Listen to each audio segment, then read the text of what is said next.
पहाड़ पर चढ़ो तो सांस लेना मुश्किल हो जाता है। जहाज़ का भी ऐसा ही है, जैसे जैसे जहाज़ ऊपर उठने लगता है उसको सांस लेना मुश्किल हो जाता है। जी हाँ, जहाज़ भी सांस लेता है। कैसे?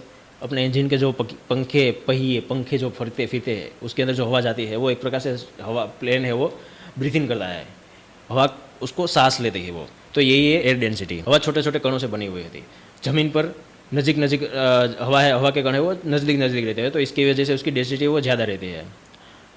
जैसे ही ऊपर जैसे हम लोग ऊपर एल्टीट्यूड पे जाने लगते हैं वैसे ही हवा के है वो दूर दूर फैलने लगती है, तो उसकी वजह से वहाँ पे हवा की डेंसिटी वो कम होने लगती है। डेंसिटी कम होने की वजह से क्या होता है कि प्लेन का जो पंखा है प्लेन का जो पंखा है उसके ऊपर हवा का वो जो प्रेशर होता है वो कम होने लगता है। इसकी वजह से वो लिफ्ट कम जनरेट होने लगती है। प्लस दूसरी बात कि इंजन है वो उसको भी हवा की कमी महसूस होने लगती है।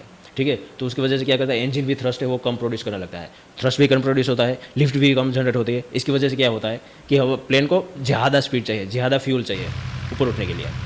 तो हाई एल्टीट्यूड वाले जो एयरपोर्ट रहते हैं वहाँ पे, या फिर आपने देखा होगा कि समर में क्या रहता है कि हवा है वो पतली होने लगती है। इसकी वजह से क्या होता है कि समर में और हाई एल्टीट्यूड वाले एयरपोर्ट पे प्लेन को लैंड करने के लिए ज़्यादा लंबा रनवे चाहिए, क्योंकि उसके पास लिफ्ट या फिर जो भी रहता है वो कम रहता है। इसकी वजह से उसको लंबे एयरपोर्ट चाहिए।